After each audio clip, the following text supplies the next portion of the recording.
Benar. Sekarang. Sekarang. Mantap gitu.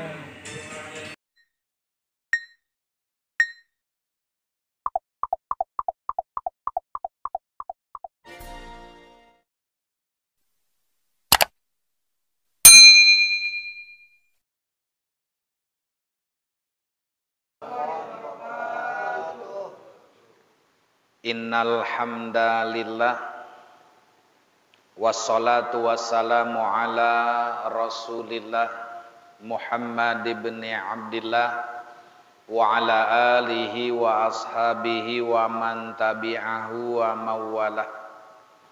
Faqala ta'ala fi ayatihil karimah, a'udzu billahi minasy syaithanir rajim. Yarfa'illahu alladzina amanu minkum walladzina utul ilma darajat. Wa qala Rasulullah sallallahu alaihi wasallam, man salaka tariqan ilal ilmi salakallahu bihi tariqan ilal jannah. Shadaqallahul aliyul azim wa balagha rasuluhun nabiyul habibul karim. Wa nahnu ala dzalika minasyahidin wasyakirin walhamdulillahi rabbil alamin. Hadratal mukarramin, hadirin jamaah ta'lim musholah at-tahiriyah, para sepuh, para asatidz, para hujaz, para bapak, para pemuda, khususnya pengurus musholah Al-Mukarram Bapak Ustadz Ahmad Asrori beserta jajaran, muratibil acara kaspuan kita Bapak Ancep Wahyu, dan seluruh para tokoh, para sepuh yang insya Allah semuanya dimuliakan Allah Subhanahu wa Ta'ala. Alhamdulillah, kembali kita panjatkan puji syukur kehadirat Allah atas nikmat yang tiada terhingga diberikan kepada kita. Sampai pada saat ini alhamdulillah kita semua diberikan sehat wal afiat, bisa melaksanakan berbagai aktivitas kegiatan daripada duniawiyah, ukhrawiyah. Mudah-mudahan semua apa yang sudah kita kerjakan semua mendapatkan pahala dari Allah Subhanahu wa Ta'ala. Salawat teriring salam tetap tercurah terlimpah keharibaan junjungan kita Nabi Muhammad kepada keluarganya, para sahabatnya, para pengikutnya, kita semua umatnya yang amat sangat merindukan mengharapkan syafaat di yaumal jaza. Amin ya Allah ya rabbal alamin. Hadirin jamaah rahimakumullah, malam ini kembali kita bergilir materi fikih di halaman 139 pasal tentang pakaian. Bismillahirrahmanirrahim. Allahumma aftah alaina bihikmatika wansur alaina rahmataka ya dzal jalali wal ikram. Allahumma aftah lana bifutuhil arifin. Insyaallah satu pasal ini hatam ya, karena pendek, singkat, padat. Karena di sini akan dibahas tentang pakaian. Pakaian yang dibolehkan dan pakaian yang tidak diperbolehkan. Namanya sutra. Dalam bahasa Arab namanya harir atau hariri ya. Makanya ada orang namanya hariri. Jadi kalau bahasa kita mah sutra, hebat ya. Jadi kalau ada orang Ustadz Hariri berarti Ustadz Sutra. Ya. Nah, di dalam pasal ini dibahas tentang pakaian.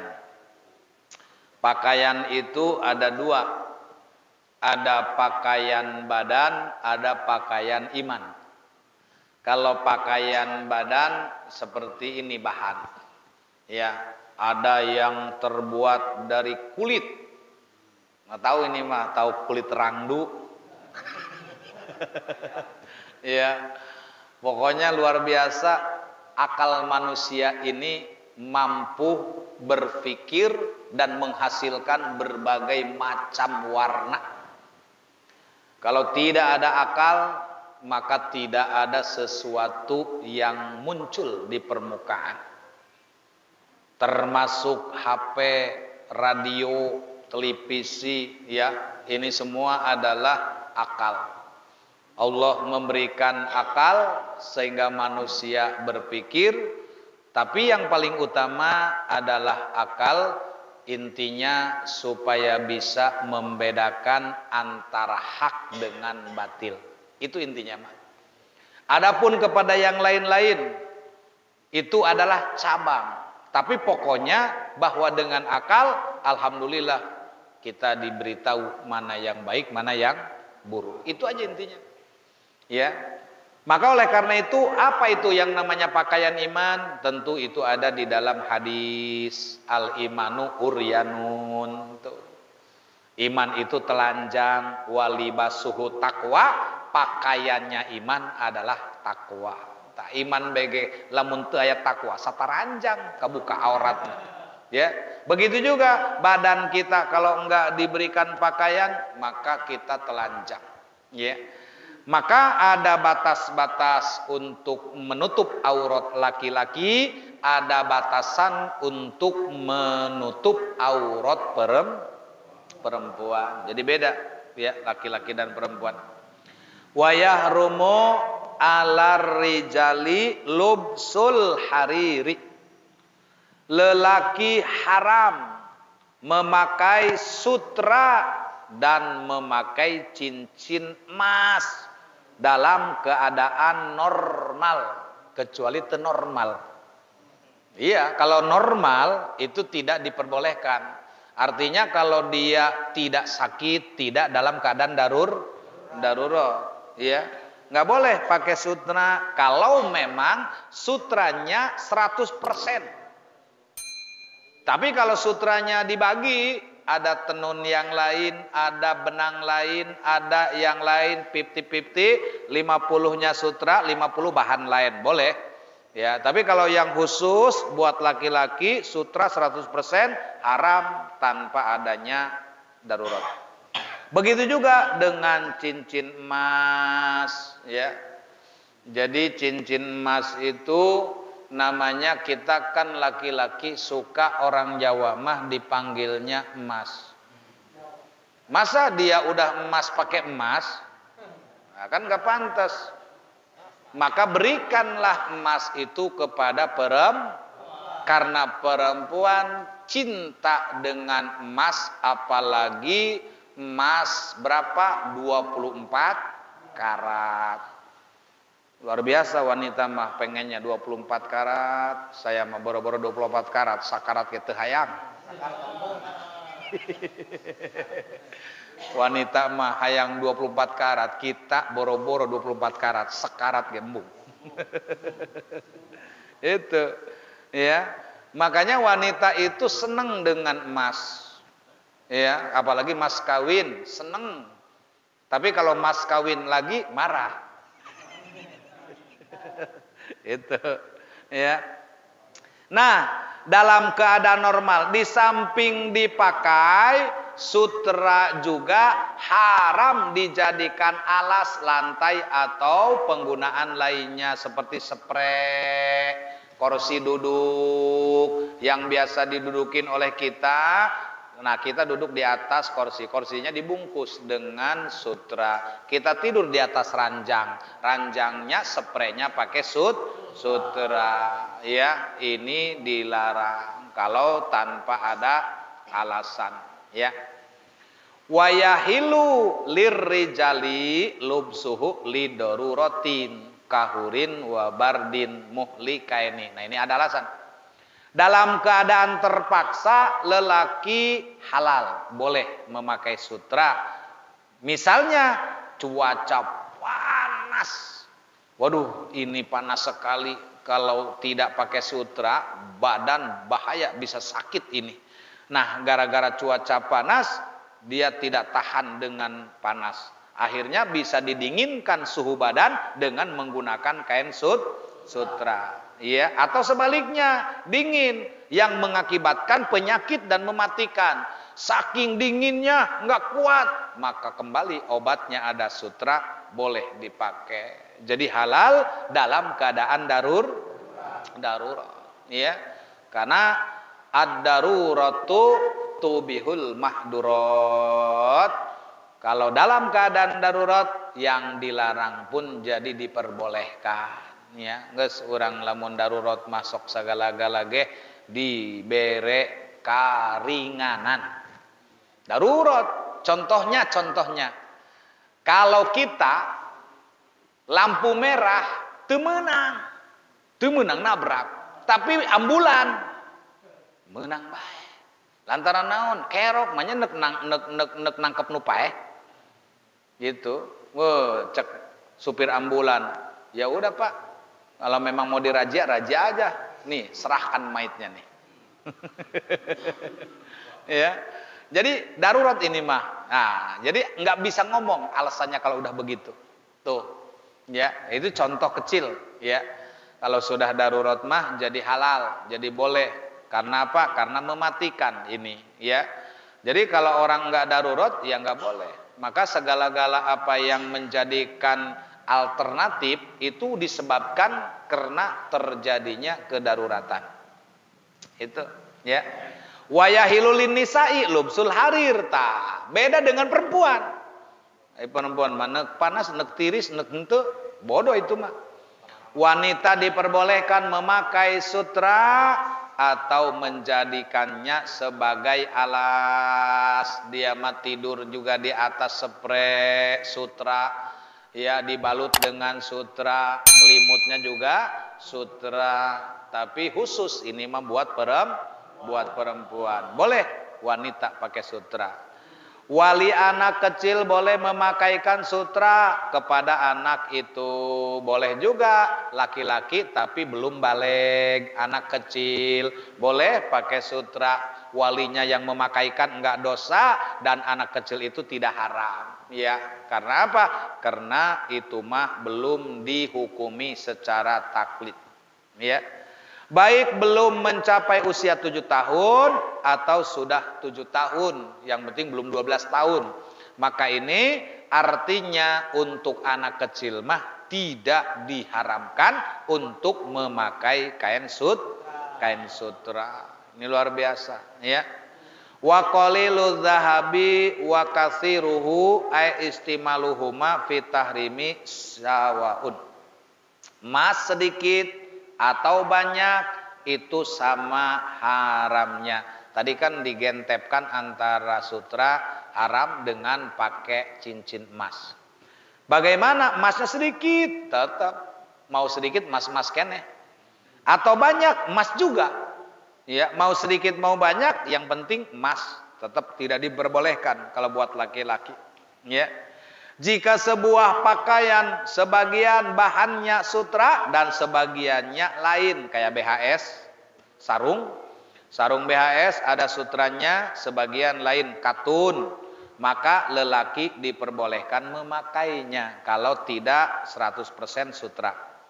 Asal bahan dari sutra itu tidak lebih banyak dari bahan lainnya. Ini kiasnya seperti apa? Seperti orang nggak punya wudu, tidak boleh memegang Al-Quran, tapi kalau tafsir boleh. Kenapa? Karena 50% tafsir, 50% ayat Quran. Nah, itu boleh. Atau lebih banyak daripada tafsirannya, daripada Qurannya. Boleh memegang tafsir dalam keadaan tidak punya wudu. Nah, ini juga sama, boleh menggunakan kain sutra kalau tercampur dengan bahan yang lain.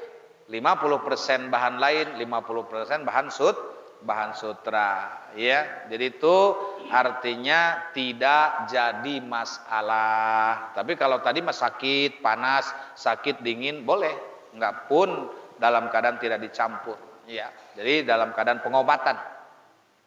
Jika yang lebih banyak adalah bahan bukan sutra, boleh. Maka halal bagi laki-laki, ya seperti kita menggunakan kain yang ada sutranya, baju yang ada sutranya, tapi tidak lebih banyak, maka boleh. Demikian juga apabila kadar keduanya sama menurut pendapat yang kuat, ya. Kalau menurut pendapat kuat kadarnya sama, berarti 50-50.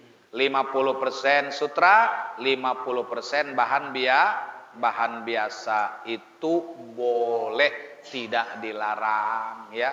Ayat di sini sekarang yang pakai sutra, Aceh sutra. Itu, ya. Jadi boleh-boleh saja kalau memang ada yang sekiranya dicampur. Itu mah buat laki-laki khusus. Kalau buat perempuan, dia perempuan mah nggak ada masalah, nggak dihukumin. Sebabnya ketika kita ibadah haji pun, saya dulu belum tahu cena temenang pakaian dijahit, iya awewe, tayu mah awewe mah dijahit kabeh.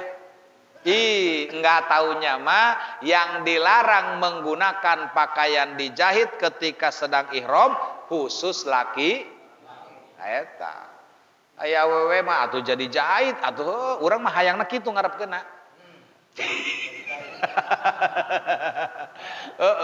Urang mah ngarepkeuna kitu, sugan taya awewe neuk sarua. Ternyata Allah Maha Adil, tidak akan mempermalukan hambanya.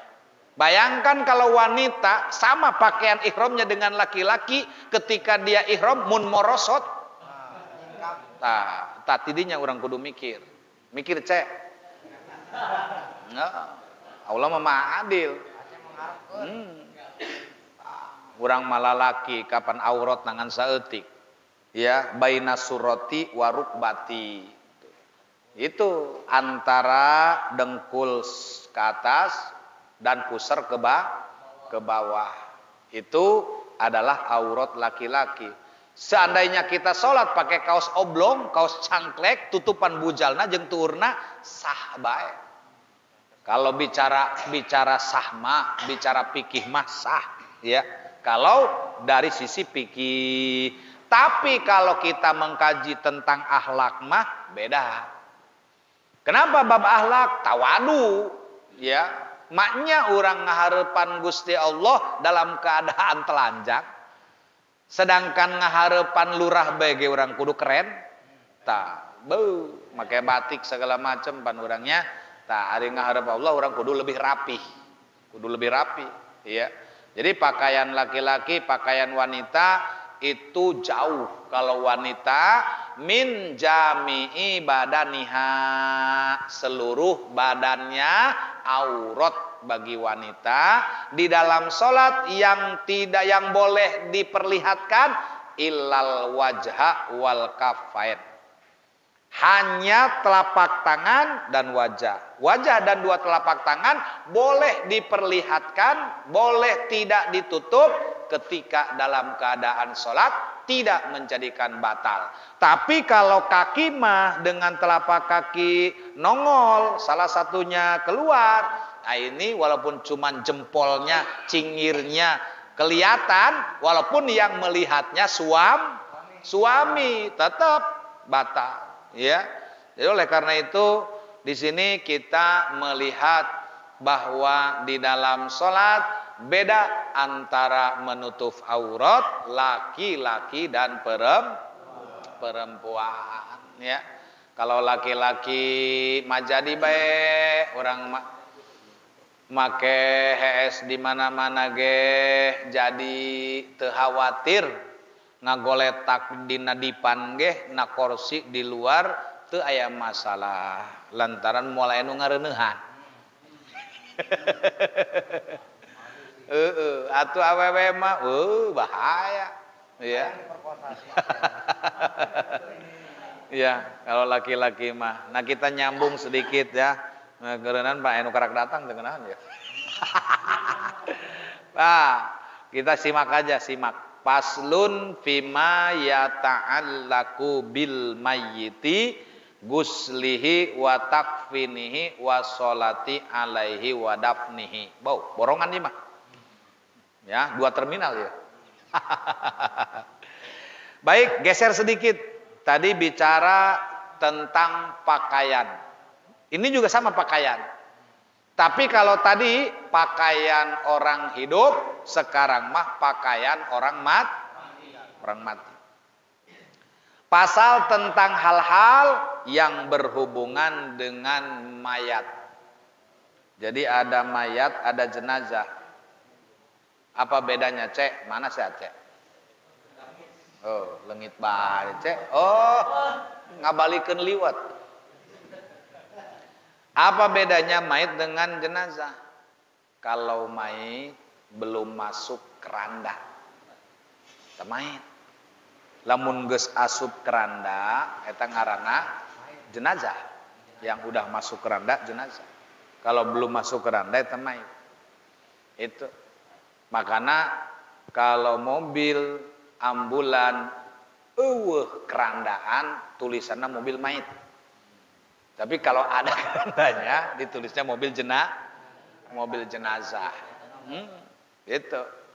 Maka di sini akan dibahas apa itu yang menjadi kewajiban yang berhubungan dengan mayat, dengan jenazah. Yaitu yang pertama memandikannya. Wajib kita memandikan jenazah. Hukumnya fardu kifayah. Kalau tidak ada yang memandikan, maka dosa semuanya. Ya, terutama keluarganya. Kemudian yang kedua, mengkafaninya, membungkusnya. Apapun partainya, apapun organisasinya, tetap kalau dia mati bungkus dengan kain kafan, kesunahannya putih. Ulah mentang-mentang PDI begitu paeh kain kafanna beureum. Cak malaikat, kok sih mau politika kuburan sih? Wah, ieu mah Golkar, berarti belikeun kain kafanna kuning. Wah, ieu mah PKB, biru ieu. Waduh, pusingan ya. Ya, jadi di situ kayak bendera. Pokoknya bendera organisasi mah terserah mau warna apa warna, tapi merah putih mah Indonesia mah tetap merah putih. Ya. Begitulah orang kalau sudah meninggal dunia, maka sunahnya dibungkus dengan kain kafan berwarna putih. Laki-laki sunahnya 5 lapis, wajibnya 1 lapis, yang penting menutup aur. 3 lapis kain kafan, ditambah gamis, ditambah sorban, kalau dia suka bersorban. Kalau wanita pakai sarung, pakai kerudung dan gamis 2 lapis ditambah 3, tetap 5 lapis. Ya. Nah, begitu kita diberikan itu adalah pakaian yang terakhir. Apa untungnya? Untungnya ketika datang mah kalam dunia telanjang. Begitu pulang dibekalan kain kafan, kan lumayan alhamdulillah. Ya, cuman itu aja yang dibekalin. Dia punya apapun tidak dibawa. Tapi duit mah kudu, duit mah ya, duit mah kudu cenah paeh mah teu mawa duit. Memang duit mah teu dibawa ku nu paeh, nu hirup nu pusing. Ye, oh dia mah cenah paeh musingkeun aing. Ih, cek nu paeh aing mah teu musingkeun teu naon. Atuh kunaon lain nyari kanan ka malaikat Israil bae dia. Aing ge oga paeh cek manehna. Ya. Jadi kalau kita bicara uang nggak dibawa mati, bahasanya salah. Emang uang bentuk uangnya mah tidak, tapi kan belanja. Urang pantahlilan bae eta ti pertama sampai ke 7 sampai 40 sampai 100 make duit teu. Atuh make jakacang kudu dibeli kapan? Kue kudu dibeli kapan? Sanajan anu tahlil teh henteu menta. Tapi lamun urang geus disadiakeun kieu ieu, ya kalau udah disiapin misalnya ini ada makanan segala macam, teu jadi sedekah batur lamun ditolak ku urang. Tuh. Makanya ada orang yang mempersiapkan makanan, minuman, hormatin. Selagi kita tidak neken, tidak minta, tidak jadi syarat, itu tidak masalah. Yang dilarang kalau kitanya minta. Aing mayanya dia lamun teu nasi padang moal tahlil. Ta eta ngaranna menyusahkan. Yang dilarang. Tapi kalau dia sendiri sudah mempersiapkannya, berarti kan ini tidak ada unsur, tidak paksaan, dan tidak ada permintaan. Kenapa? Karena tadi irhamu mautakum bisodako. Ingin dia memberikan sodako melalui itu untuk pahala yang meninggal. Ya, jadi boleh-boleh saja seperti itu. Beda lagi kalau kita suruh ngajiin. Tahlil ngaji beda. Kalau tahlil mah di mana-mana umum. Tapi kalau ngajiin teh, kok mau di kuburan mah ya? Dari malam pertama sampai 7 hari misalnya ngaji, apalagi di kuburan, resikonya lebih gede. Pertama kalau hujan gede, kedua mun eueuh kopi. Katilu mun eueuh rokok, kaopat lamun aya bobongkong. Resikonya gede. Tah, jadi kalau ingin minta diajiin sampai 7 hari harus musyawarah. Jangan nyuruh, tapi ketika kita sudah selesai tidak sesuai, orang jadi kecewa. Tah, jangan sampai ibadah seperti itu. Tad, Ustaz Aas, weh nanya ngaraji, ajak si Aceh, si Anu. Pokoknya mah darut tilawah kabeh ngaji. Sampai irah yeuh, sampai 7 hari geus bae. Beres tah 7 nanti ya. Dibere samsu doang sabungkus sewa. Umpama ajupan Aceh ngomong, udah aing begadang-begadang ieu. Teu hees, masa sih dibere samsu doang monyok ieu mah aing teu hayang aing. Tah, jadi ulas sampai aya bahasa seperti itu. Maka obrolkan dulu. Gimana ini Pak? Saya pengen diajiin mak saya, bapak saya. Kira-kira saya mah punya infaknya sekian. Oh ya udah nggak apa-apa, saya obrolin dulu dengan orang nadak. Cak Ustaz Aas teh, ieu aya nu menta tulung, hayang diajikeun tapi sakieu tah, kumaha? Ya geus teu naon tah. Berarti kan ikhlas, ridho. Gitu. Ya, jadi kudu diobrolkeun nu eta mah tah. Jadi jangan sampai ada salah satu pihak kecewa, ya.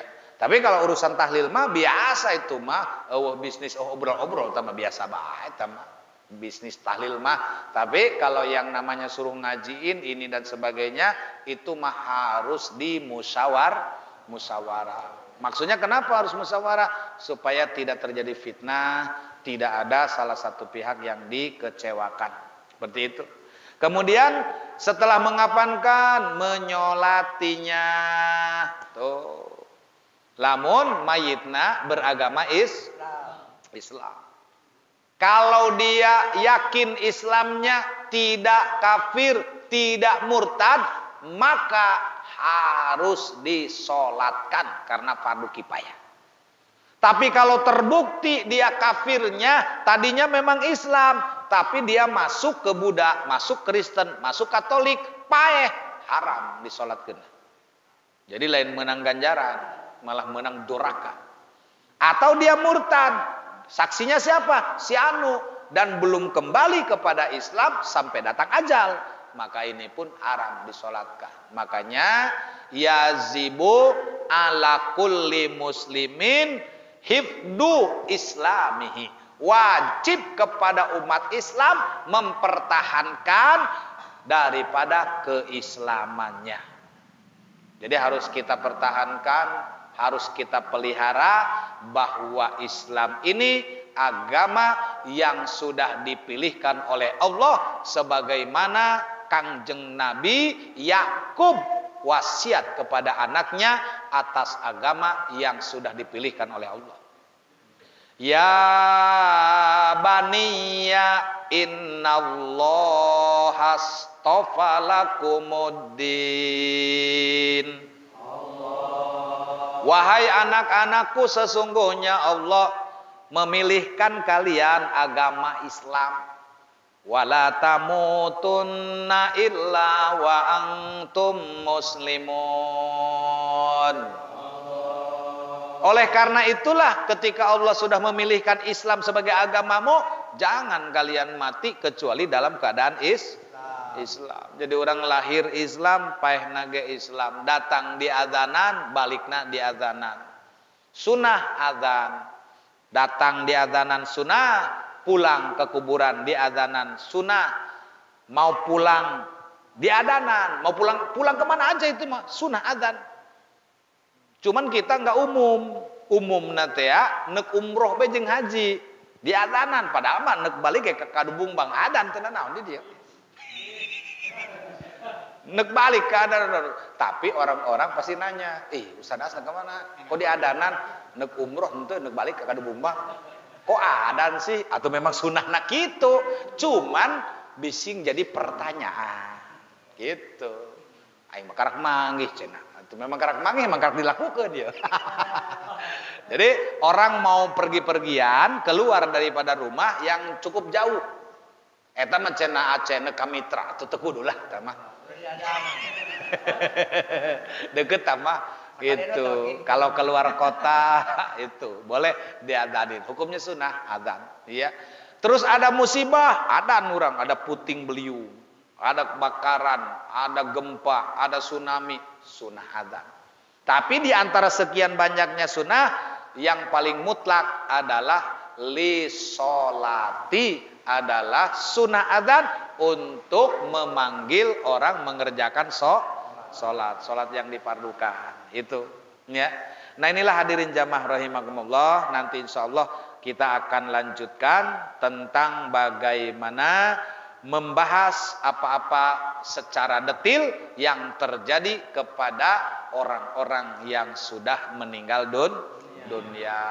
Ini saja, insya Allah kita akan gabung dan lanjut. Semoga Allah masih memberikan sehat panjang umur. Ya, hadanallah wa iyyakum ajmain. Wassalamualaikum warahmatullahi wabarakatuh.